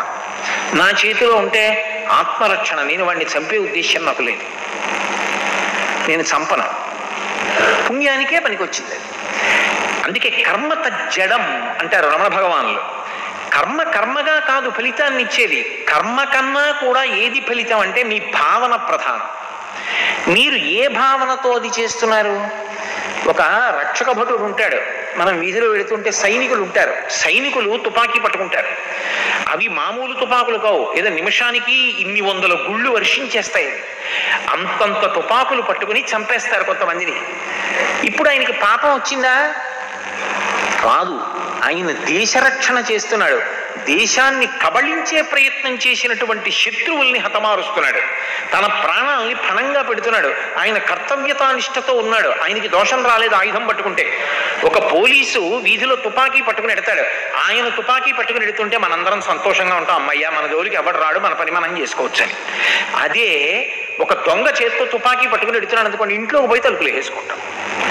ఇప్పుడు తుపాకీది తప్ప కత్తిది తప్ప? కత్తిది కాదు, తుపాకీది కాదు, పట్టుకున్నవాడి భావన ఎందు తప్పు. ఏ భావనతో నువ్వు పట్టుకున్నావు, ఏ కర్మ, ఏ ఉద్దేశ్యంతో నువ్వు చెయ్యాలనుకుంటున్నావు అన్నదాన్ని బట్టి కర్మ ఫలితం ఇస్తుంది. ఈ ఉద్దేశ్యాన్ని గమనించగలిగిన వాడెవరు? ఆయన ఇవ్వాలి ఫలితాన్ని. అందుకే పరమేశ్వరుడు అన్న మాట ఒకటి లోకంలో వచ్చింది. ఆయన ఉన్నాడు, లేకపోతే ఈ ఖాతా ఎలా నడుస్తుంది? ఏ ఉద్దేశ్యంతో చేస్తున్నామన్నది బయట వాళ్ళకి ఎవ్వరికీ తెలియకపోవచ్చు. కానీ దంభము అని శాస్త్రంలో ఒక మాట. దంభము అంటే పైకి ఒకలా కనపడతాడు, లోపల ఒకలా ఉంటాడు, ఒకలా చేస్తూ ఉంటాడు. మూడు ఒకలా ఉండవు. భాగవతంలో దశమస్కంధంలో ఒక లీల ఉంది కృష్ణ భగవానుడిది. అందులో ఆయన బకాసుర వధ అని ఒక కొంగను చంపుతాడు. ఎందుకు ఆ కొంగను చంపడం అంటే, కొంగ రూపంలో రాక్షసుడు వచ్చాడు. వాడు వచ్చి ఒక సరోవరం ఒడ్డున నించున్నాడు. కొంగ తెల్లగా ఉంటుంది, చక్కగా నీటిలో ఒంటికాలు మీద నిలబడుతుంది. ఆ రెండు చంపుటములను పైకెత్తి ఏదో భగవద్ధ్యానం చేసుకుంటున్న దానిలా అర్ధనిమీలిత నేత్రాలతో ఉంటుంది. ఇప్పుడు నేను దూరం నుంచి నా మనవడికి కొంగని చూపించి దాన్ని నమ్మచ్చా? కుక్కలా కరుస్తుందా, అది ఏమైనా చేస్తుందా అంటే, తాతగారండి అది ఒంటికాలు మీద నించుంది, నీటిలో నించుంది, జపం చేస్తోంది, ఎవరిని చూసి దాని ముఖంలో ఏ భావన లేదు, పరమ సాత్వికమైన ప్రాణి తాతగారండి అంటాడు. అమాయకుడు కనుక అది అలా ఉంటుంది. కానీ చేప నీటిలో దగ్గరికి ఎప్పుడు వస్తుందని చూస్తూ ఉంటుంది. దగ్గరికి చేప రాగానే సటుక్కును పట్టుకుంటుంది, చంపుటాల మధ్యలో పట్టుకుని ఎగిరిపోతుంది. అందుకే కొంగ జపం అని లోకంలో ఒక పేరు. పైకి ఒకలా ఉంటాడు, లోపల ఒకలా ఉంటాడు. నువ్వు పైకి ఎలా ఉన్నా లోపల ఎలా ఉన్నావో చూడగలిగిన వాడు పరమాత్మ. నా భార్యకు కూడా తెలియదు నేను ఏం మాట్లాడుతున్నానో అది చూసి, ఓహో ఈయన ఇంత పవిత్రుడా అనుకుంటుంది. కానీ నేను లోపల ఎవరు అన్నది ఎవరికి తెలుసు? ఆయనకు ఒక్కడికే తెలుసు. అందుకే నేను చేసేటటువంటి కర్మ వెనక ఉన్నటువంటి భావన ఏదో ఆయన పసిగట్టగలడు. పసిగట్టి దాని వలన పాపపుణ్యములను అనుగ్రహిస్తాడు. ఈ చేసిన పాపపుణ్యములే సుఖ దుఃఖములుగా వస్తాయి లోకంలో. అందుకే అందరూ మనుష్య శరీరాన్నే పొందిన అందరూ ఒక్కలా సుఖాన్ని ఒక్కలా దుఃఖాన్ని ఎందుకు పొందరు అంటే, పరాశర భట్టలు శ్రీగుణరత్న కోశం చేస్తూ, యద్రూభంగాః ప్రమాణం స్థిరచర రచన తారతమ్యే మురారే వేదాంతాః తత్వచింతాం మురభిదురసి పాదచిత్నైత్తరంతి భోగోపోద్ఘాతకైలీచులికిత భగవత్వైశ్వరూప్యానుభావ సానశ్రీః అస్ఫురణితాం అమృతలహరిధీలంఘనీయైః అపాంగైః అంటారు. సృష్టి చేసేటప్పుడు బ్రహ్మగారి చేతిలో పుర్రె పట్టుకుని అన్నీ రాసి, అమ్మ ఐశ్వర్యం ఎంత ఇమ్మంటావు అని తల్లి వంక చూస్తాట, లక్ష్మీదేవి వంక. ఈ పుర్రె గత జన్మలో పేరు ఏమిటి దీనికి? అమ్మ ఈ పేరుతో తిరిగేది ఈ పుర్రె. అమ్మవారు ఆహా అందనుకోండి సామాన్యం. ఆవిడ కనుబొమ్మ ఇలా దింపిందనుకోండి దరిద్రుడు. ఆవిడ ఓ అని ఇలా కనుబొమ్మ ఎత్తిందనుకోండి యద్రూభంగాః ప్రమాణం, వాడా మంచి పనులు చేసిన వాడరా అందనుకోండి మహదైశ్వర్యం, వాడు పట్టింది బంగారం. ఇది ఎందుకు వచ్చింది అంటే, యద్రూభంగాః ప్రమాణం స్థిరచర రచనా తారతమ్యే మురారే వేదాంతాః తత్వచింతాం మురభిదురసి యత్పాదచిహ్నైత్తరంతి భోగోపోద్ఘాతకైలీచులికిత భగవత్వైశ్వరూప్యానుభావ సానశ్రీః అస్ఫురణీతాం అమృతలహరిధీలంఘనీయైః అపాంగైః అన్నారు. అపాంగైః అంటే ఆవిడ కడగంటి చూపు అంత శక్తివంతం. చేసిన కర్మని బట్టి అమ్మవారి యొక్క కనుబొమ కదలిక ఉంటుంది. పునర్జన్మలో మనం ఏది పొందాలి అన్నదానికి చేసుకున్నటువంటి కర్మలు ఆధారమవుతాయి. ఇందులో మీరు ఒక్క విషయాన్ని గమనించాలి. పుణ్యకర్మ అన్నప్పుడు దేని చేత అది పుణ్యకర్మ? నేను ఇలా చెయ్యండి అన్నాను అనుకోండి, అది పుణ్యకర్మ అవుతుందా? నేను మీతో ఒక మాట మనవి చేశాను అనుకోండి, అయ్యా లోకంలో అనేక వృత్తుల వాళ్ళు ఉంటారు. ఏ వృత్తిలో ఉన్నవాడికైనా సరే కనులకు దృష్టి లోపించింది అనుకోండి, వాడు ఆ వృత్తి ఎలా చేస్తాడు? ఓ బట్టలు కుట్టే ఆయన ఉంటాడు, ఆయనకి రెండు కళ్ళు దృష్టి లోపించింది అనుకోండి, ఆయన బట్ట ఎలా కుడతాడు? ఆ అప్పుడు ఆయనకి మీరు ఏదో తీసుకెళ్ళి ఆ 2 నేత్రాలకి శస్త్రచికిత్స చేయించి 2 కళ్ళు బాగా కనపడేటట్టుగా అవకాశం కల్పించారనుకోండి, ఆయన మళ్ళీ బట్టలు కుట్టుకుని చక్కగా ఆయన కుటుంబాన్ని ఆయన పోషించుకుంటాడు. ఇప్పుడు ఆయన కుటుంబాన్ని ఆయన పోషించుకోవడానికి మీరు ఆయనకు ఉపకారాన్ని చేసి పెట్టారు, పుణ్యకర్మ. ఎవరు పాటించే వృత్తి అయినా అంతేగా. నేను అయ్యా ఎవరైనా వాళ్ళ వృత్తి మీద ఆధారపడతారు. నాకు తెలిసి ఒక 25 మంది జేబు దొంగలు ఉన్నారు, వాళ్ళకి దృష్టి మందగించి సరిగా జేబులు కొట్టలేకపోతున్నారు. మీరు దయచేసి వాళ్ళకి ఉచిత శస్త్రచికిత్స చేయించండి, వాళ్ళు ఇకపైన మళ్ళీ బాగా దొంగతనాలు చేసుకుని బతుకుతారు, వాళ్ళ కుటుంబాలు పోషించుకుంటారు అన్నాను అనుకోండి. అయ్యో ఆయన చెప్పిన దాంట్లో ఏమిటి దోషం? వాళ్ళ వృత్తి వాళ్ళు చేసుకుంటారు కదా, అందుకని నేను 25 మంది దొంగలకి వాళ్ళు ఎవరో తిప్పకుండా నేను కంటి శస్త్రచికిత్స చేయించి పెడతాను అన్నారు అనుకోండి. ఇప్పుడు మీ ద్రవ్యం ఎందుకు పనికొచ్చింది? వాళ్ళకి 25 మందికి కళ్ళు బాగా వచ్చాక ఎన్ని వేల మంది ఏడవాలి.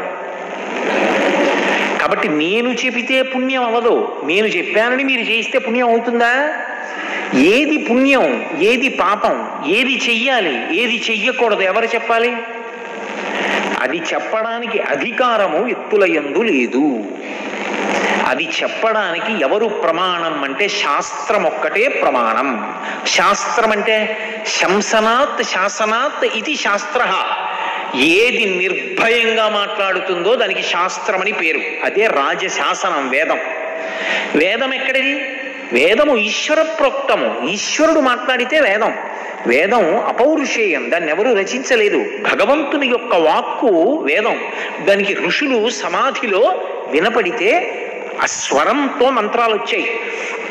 అటువంటి వేదము చేత చెప్పబడినటువంటి కర్మ ఏది ఉన్నదో అది సత్కర్మ. నువ్వు ఇలా చెయ్యి అని వేదం చెప్పింది అనుకోండి, దాన్ని పాటించాలి. అవి అనేక రకాలుగా విభాగం జరుగుతాయి. నిత్యకర్మ. ఈ నిత్యకర్మ ఎందుకు వస్తుంది అంటే ఎప్పుడూ కూడా భగవంతుడు చెప్పినట్లుగా మనం బ్రతుకుదామనేటటువంటి విశ్వాసము నిలబడడానికి హేతు అవుతుంది. ప్రతిరోజు తెల్లవారుజామున నిద్ర లేవండి, స్నానం చెయ్యండి, ఈశ్వరుడికి నమస్కారం చెయ్యండి. ఇవి నిత్యకర్మలు. సంధ్యావందనం చెయ్యండి. అధికారం ఉన్నవాళ్ళు సంధ్యావందనానికి యజ్ఞోపవీతం లేకపోతే సూర్యుడికి నమస్కారం చెయ్యండి. స్కాంద పురాణంలో చెప్పిన స్తోత్రం చదువుకోండి అని నేను అన్నాను అనుకోండి. ఇప్పుడు దీన్ని నిత్యకర్మ. ఇది ఏం చేస్తుందంటే మనస్సు ఎప్పుడూ భగవంతుడు చెప్పినట్లుగా బ్రతికేటట్టు చేస్తుంటుంది. నైమిత్తిక కర్మ ఏదో ప్రత్యేకమైన తిథులలో చేసేది. భీష్మాష్టమి వస్తే తర్పణం చేయడం, నరక చతుర్దశి వస్తే ఒక శ్లోకంలో స్నానం చేయడం, ఆ జమ్మి చెట్టు ఆ శమీ వృక్షాన్ని తీసుకొచ్చి ఆ కొమ్మ తల చుట్టూ అపమార్గ ఆ కొమ్మ తీసుకొచ్చి దాన్ని తల చుట్టూ తిప్పుకుంటారు. అదిగో అలా స్నానం చేయడం. ఏ నైమిత్తిక తిథి నాడు ఏం చెయ్యాలో ఆ కార్యాన్ని నెరవేర్చడం. ఇందులో పుణ్యకర్మ చెయ్యుట అన్న మాట నేను అనగానే అందులో 3 మాటలు ఇమిడి ఉంటాయన్న విషయాన్ని మీరు గుర్తుపెట్టుకోవాలి. పుణ్యకర్మ చెయ్యండి అని నేను అన్నాను అనుకోండి, పుణ్యకర్మ చెయ్యండి అనగానే ఇది పుణ్యకర్మ అని మీరు ముందు అంగీకరించాలి. అంటే వేదము ప్రమాణము, భగవంతుడు చెప్పినది తిరుగులేదు. ఆయన ఎలా చెప్పాడో నేను అలా చెయ్యవచ్చు, ఇందులో నేను అనుమానపడక్కర్లేదు. నమ్మకం ఉండాలా ముందు. 2, అది మీరు వేదం చదివారా చదవలేదా పక్కన పెట్టండి. శాస్త్రాంతర్గతమైన విషయాన్ని గురువు గారు చెప్పారు. ఇప్పుడు గురువు గారి వాక్యం మీద మీకు నమ్మకం ఉండాలి. ఈ 2 కలిగి ఉంటే మీరు చదివారా చదవలేదా అన్న దాంతో సంబంధం ఉండదు. శ్రద్ధ కలిగిన వాడు అని పిలుస్తారు. గురువు చెప్పినవి శాస్త్రము చెప్పినవి సత్యము. ఈ నమ్మకం కలిగితే వాడు అవన్నీ చదువుకున్నట్టే, శ్రద్ధ ఉన్నవాడు. అందుకే శాస్త్రస్య గురువాక్యస్య సత్యబుద్ధ్యావధారణ సా శ్రద్ధ కటితా సిద్ధి యా వస్తూపలభ్యతే. శంకర భాష్యంలో శంకరులు అనే మాట, ఎవరికి శాస్త్రం మీద గురువు గారి మీద నమ్మకం ఉన్నదో, ఎవరు శాస్త్రము గురువు గారు చెప్పిన మాట ప్రమాణమని నమ్మి ఆచరిస్తాడో వాడికి ఈశ్వరానుగ్రహము కలిగి సమస్తమైనటువంటి ఫలితములు చేకూరుతాయి. ఈ శ్రద్ధ, గురువు గారి మీద శాస్త్రం మీద నమ్మకం ఉండడం ఒక ఎత్తు. ఇంకొకటి ఉంటుంది, 3వది. ఏదది? అసలు మీ మనస్సు ఆ కార్యం చేసేటప్పుడు ఆ కార్యమునందు నిలబడగలగాలి. ఇది అత్యంత క్లిష్టం. కర్మ యొక్క మొట్టమొదటి ప్రయోజనం ఇదే. ఇది మీరు చాలా జాగ్రత్తగా ఒడిసి పట్టుకోవాలి. కర్మ ప్రధాన ప్రయోజనం ఏమిటి అంటే పునర్జన్మని ఎలా నియంత్రిస్తుంది కర్మ అంటే మనసు యొక్క వేగాన్ని అదుపు చేస్తుంది. పూర్తిగా మాత్రం కాదు, కొంతవరకు సఫలీకృతం అవుతుంది. ఎందుచేత అంటే మనస్సుని నియంత్రించడం అంత తేలిక విషయం కాదు. రామకృష్ణ పరమహంస ఒక ఉపమానం చెప్తుండేవారు. నేను 10 ఏళ్ల నుంచి ఓ కుక్కని పెంచుతున్నాను అనుకోండి. ఆ కుక్కకి నేను స్వేచ్ఛ ఇచ్చా. ఎంత స్వేచ్ఛ అంటే ఇది అది అని దానికి ఏం పరిమితులు లేవు. నేను ఏదో కార్యాలయం నుంచి ఇంటికి వస్తున్నాను అనుకోండి, నా కుక్క గబగబా వచ్చి 2 కాళ్ళు పైకెత్తి నా 2 భుజాల మీద వేసి నా గడ్డను నాకుతుంది, నా బుగ్గలు నాకుతుంది, నా మూతి నాకుతుంది. నేను ఇంటికి వచ్చి కూర్చున్నాను అనుకోండి, నా పక్కన వచ్చి కూర్చుంటుంది. అది నా మీదకి ఎక్కుతుంది, నా ఒళ్ళో కూర్చుంటుంది. 10 ఏళ్ల నుంచి నేను దానికి చనువు ఇచ్చాను. అది నేను అన్నం తింటున్నాను అనుకోండి, నా పక్కన కూర్చుంటుంది. నేను అన్నం తింటుంటే ఒక్కొక్కసారి అవసరం అయితే నా కంచంలో మూతి కూడా పెట్టగలదు. పూజా మందిరంలో కూడా వచ్చి పక్కన పడుకుంటాడు. కొంతకాలం అయిపోయింది. ఎవరో మహాత్ముడు వచ్చాడు. ఏమయ్యా, కుక్కని ద్వేషించమని ఏ శాస్త్రం చెప్పలేదు, కుక్కని ద్వేషించకూడదు, కానీ ఏ ప్రాణి ఎక్కడ ఉండాలో అక్కడ ఉండాలి. కుక్క ఇంటి లోపలికి రాకూడదు ద్వారం దాటి. ఇలా నువ్వు దాన్ని మీద ఎక్కించుకోకూడదు.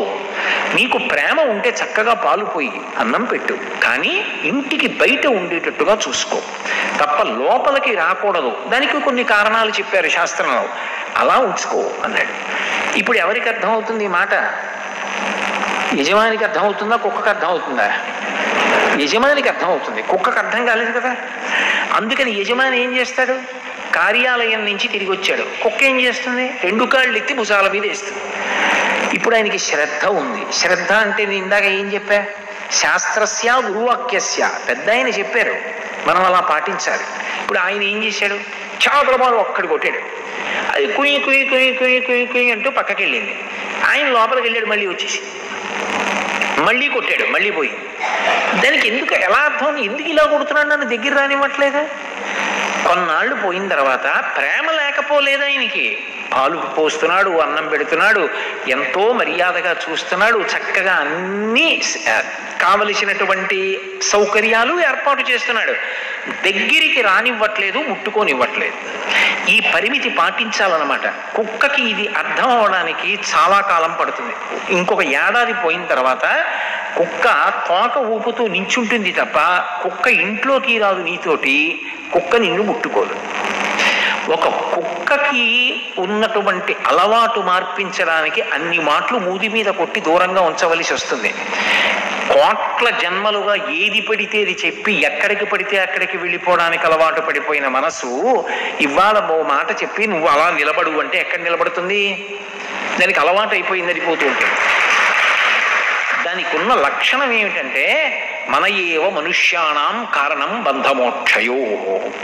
మనిషికి బంధనంలో పడిపోయినా, మోక్షం పొందినా, పునర్జన్మలో మంచి జన్మ పొందినా, గొప్ప అదృష్టాన్ని పొందిన మనస్సు వలన మాత్రమే పొందుతాడు. ఇప్పుడు ఆ మనస్సు మన మాట వింటుందా? మీరు ఒక్కటి ఆలోచించండి. నేను పూజకు కూర్చున్నాను అనుకోండి, నా కాళ్ళు చేతులు నా మాట వింటాయి. నేను పూజకు కూర్చుని ఆవాహయామి అన్నాను అనుకోండి, ఏమిటి ఆవాహయామి?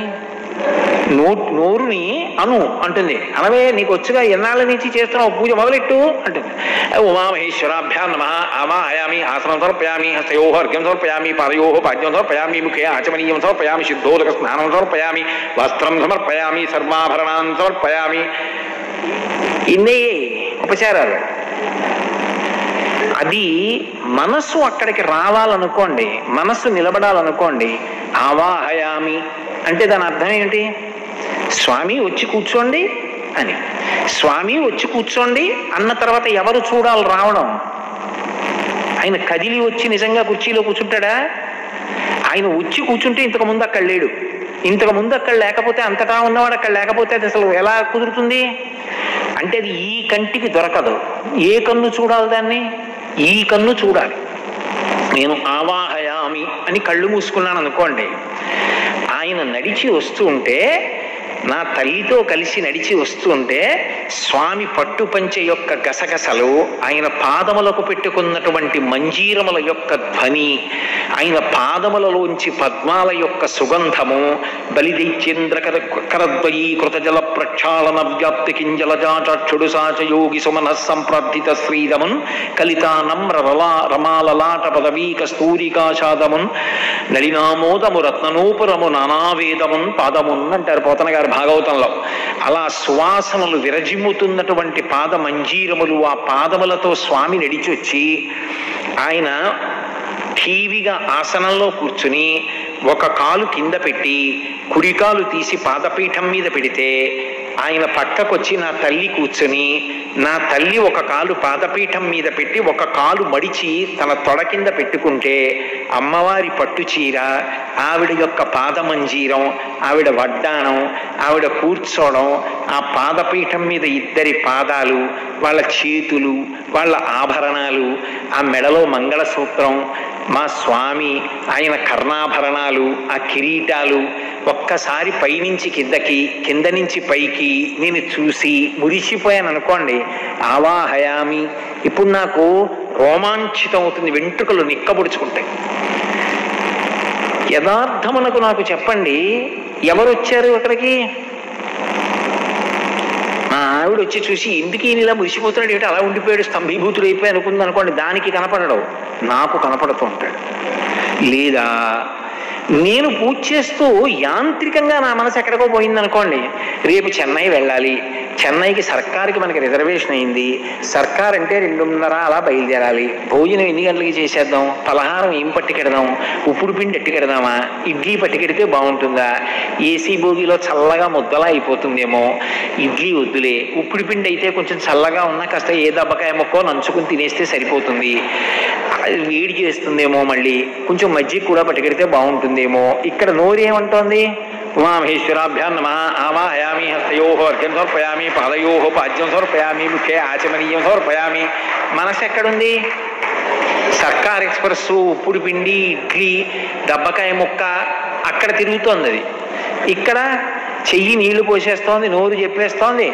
ఆఖరికి అంతా అయిపోయిన తర్వాత కళ్ళకద్దుకుని నోట్లో కొబ్బరి మొక్క వేసుకుని బయటకు వచ్చేసాడు. ఈశ్వరుడు అన్నాడు నాకు అక్కర్లేదు ఈ పూజ. పత్రం పుష్పం ఫలం తోయం యోమే భక్త్యా ప్రయచ్చతి. నీ మనసు ఇక్కడ పెట్టు, నేను పుచ్చుకుంటా. మనసు అక్కడ పెట్టాలంటే నా చేతిలో ఉందా? ఏమంటే మీ లాల్చీ అక్కడ పెట్టండి అంటే పెట్టేస్తాను, మీ వాచి పెట్టండి అంటే పెట్టేస్తాను, మీ రుద్రాక్షాలు తీసి పెట్టేయండి అంటే పెట్టేస్తాను. మీ మనసు అక్కడ పెట్టండి అంటే అది నా మాట వింటే కదా నేను పెట్టడానికి. అది వెళ్ళిపోతుంది దాని ఇష్టం వచ్చినట్టు. ఇది దాని మొదటి బలం. నేనేదో వెటకారానికి చెప్పట్లేదు సుమండి మాట, చాలా గంభీరమైన మాట చెప్తున్నాను, మీరు పట్టుకోవాలి. ఒకటి, మనసు మన మాట వినదు. అసలు సాధకుడు సాధన మొదలు పెట్టాడన్న మొట్టమొదటి రహస్యం ఎక్కడో తెలుసా? నా మనసు నా మాట వింటలేదన్న విషయాన్ని ఎవడు తెలుసుకున్నాడో వాడు పూజ చేయడం మొదలు పెట్టాడని గుర్తు. నేను పూజ చేస్తున్నానండి చెప్పిన నాళ్ళు వాడి మనసు వాడి మాట వింటలేదని వాడికి తెలియలేదు. నా మనసు నా మాట వింటలేదని ఎవడు తెలుసుకున్నాడో వాడు పూజ మొదలు పెట్టాడని గుర్తు. ఇప్పుడు మనసుని నిగ్రహించు, మీకు సాధ్యం కాదు. మనసుని నిగ్రహించడానికి కర్మం తీసుకొచ్చారనుకోండి, కొంతవరకు వింటుంది కనీసం.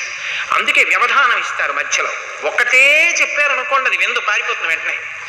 అందులో నువ్వు పూజకి వెళ్ళి ధ్యానం చేయి, స్వామివారు వస్తున్నారు, అబ్బా రోజు ఇదే తినేస్తున్నావు అన్నట్టుంది, మారుస్తారు. అందుకే నేను మీ ఇంటికి వచ్చాను అనుకోండి, అంటే నేనేదో ఉదాహరణకు అట్లా నిజంగా వస్తానని కాదు, మీ ఇంటికి వచ్చాను అనుకోండి, మీకు నా మీద చాలా గౌరవం ఉందనుకోండి, మీరు ఏం చేస్తారు? మీరు ఇంట్లో కూర్చోరు కదా, కోటేశ్వరరావు వస్తారు ఇవాళ మన ఇంటికి, బయలుదేరారట విడిదిలోను అని బయటకు వచ్చి నించుంటారు కదా. నేను దిగ్గానే, నేను ఏదో కారులో వచ్చాను అనుకోండి, దిగ్గానే కుక్కపిల్ల వచ్చినట్టు ఆయనే వస్తాడని వెళ్ళిపోరు కదా. అయ్యా రండి రండి రండి రండి స్వాగతం పలుకుతారు, లోపలికి తీసుకెళ్తారు, కూర్చోండి, కాళ్ళు కడుక్కోండి, నీళ్ళు ఇస్తారు, చేతులు కడుక్కోండి, అయ్యా తుడుచుకోండి, నాకు ఒక్కరియం లేదా, అయినా ఓ గుడ్డ పట్టుకొచ్చి అయ్యా తుడుచుకోండి అంటే కూర్చోండి. మంచినీళ్ళు పుచ్చుకుంటారా? అడుగుతారా? అడగరా? మనసుని కూడా పూజలో అలాగే తీసుకొస్తారు, మార్చి మార్చి తీసుకొస్తారు. ఎందుకని? కర్మ దేని కొరకు అంటే మనసుని నిగ్రహించడానికి ముందు సాధన అది. ఇప్పుడు పూజ చేసేటప్పుడు ఆవాహయామి కాసేపు చూశాడు, అలాగే చూడవే 1 గంట వరకు అంటే చూడదు. అందుకని ఏం చేస్తారంటే ఆవాహయామి కూర్చున్నావా, చాలా సంతోషం. ఇప్పుడు ఏం చేస్తామంటే పాదయోహో పాద్యంతో అర్పయామి, వాళ్ళిద్దరి పాదాల మీద నీళ్లు పోయి అంటే ఓ తామలపా కట్టుకుని ఇలా అన్నాను అనుకోండి, అయిపోయిందంటే అయిపోయింది. కానీ నేను మనస్సుతో చూశాను అనుకోండి, శంకరాచార్యులు వారు అంటారు సౌందర్యలహరిలో, కదాకాళీ మాత కదయ కలితాలక్తకరసం పిబేయం విద్యార్థీ తవ చరణ నిర్మీజన జలం ప్రకృత్యా మూకానామపి చ కవితా కారణతయా కథాదత్తే వాణి ముఖ కమలతాంబూల రసతాం అంటారు. నేను ఒక బంగారు పళ్ళెని తీసుకెళ్ళి అక్కడ పెట్టి శుద్ధ జలం ఓ బంగారు కలశతో మా ఆవిడ పట్టుకుంది అనుకోండి, అవన్నీ మీ ఇంట్లో ఉన్నాయా అనకండి, మానసికంగానే కదా. మా ఇంట్లో బంగారు కలశ లేకపోవచ్చు, బంగారు పళ్ళెలు లేకపోవచ్చు, మానసికంగా ఊహించడానికి కూడా దరిద్రమే. అవి మా ఇంట్లో ఎప్పటికి కొనుక్కుంటామండి, నేను అలా ఊహించనండి అంటే నేను చేయగలిగింది లేదు. పోనీ మానసికంగా నా భార్య బంగారు కలశతో నీళ్లు పట్టుకుంది, బంగారు పళ్ళెం స్వామివారి దగ్గరికి వెళ్ళి ఆయన పాదాల కింద ఇలా తొయ్యను కదా, స్వామి మీ పాదాల కింద బంగారు పళ్ళెం ఉంచుతాను అనుగ్రహించండి అన్నాను అనుకోండి, ఆయన ఏం చేయాలి? తన రెండు పాదాలు ఇలా పైకెత్తాలా? పరాశర భట్టర్లు శ్రీగుణరత్న కోశంలో అంటారు, ఏకన్యంచనతిక్షమపరంచ ఆకుంచ పాదాంబుజం మధ్యే విస్తర పుండరీకమభయం విన్యస్య హస్తాంబుజం త్వాం పశ్యేమ దిశేదుషీం ప్రతికలంకారుణ్యకూలంకష స్పారాపాంగ తరంగమంబ మధురం ముగ్ధం ముఖం బిభ్రతీం అంటారు. ఇలా ఓ కాలు మడిచి కూర్చున్నటువంటి తల్లి, అమ్మ నీ కాళ్ళు కడుగుతానమ్మా, రెండు కాళ్ళు పళ్ళెంలో పెట్టమ్మా అంటే ఏం చేయాలి ఆవిడ? నా కోసమని రెండో పాదం కూడా తీసి బంగారు పళ్ళెంలో పెట్టాలి. దాని నిండా మల్లెపూలు వేసి అమ్మా అయ్యా మీ పాదాలు పెట్టండి అంటే వాళ్ళిద్దరూ పాదాలు పెట్టారు. నా భార్య నీళ్లు పోసింది. ఇప్పుడు ఆ నీళ్లు ఎలా ఉంటాయి? తెల్లగానే ఉంటాయి. ఇప్పుడు నేను కుడి చేత్తో స్వామివారి పాదాలు అమ్మవారి పాదాలు కడిగాను. ఇప్పుడు వాళ్ళ పాదాలకి ఉన్నటువంటి లత్తుక కరిగి ఆ నీళ్లలోకి వెళ్ళింది. ఇప్పుడు ఆ నీళ్ళు ఎలా ఉంటాయి? కథాకాళీ మాత కథగలితాలక్తకరసం ఎర్రగా అవుతాయి నీళ్లు.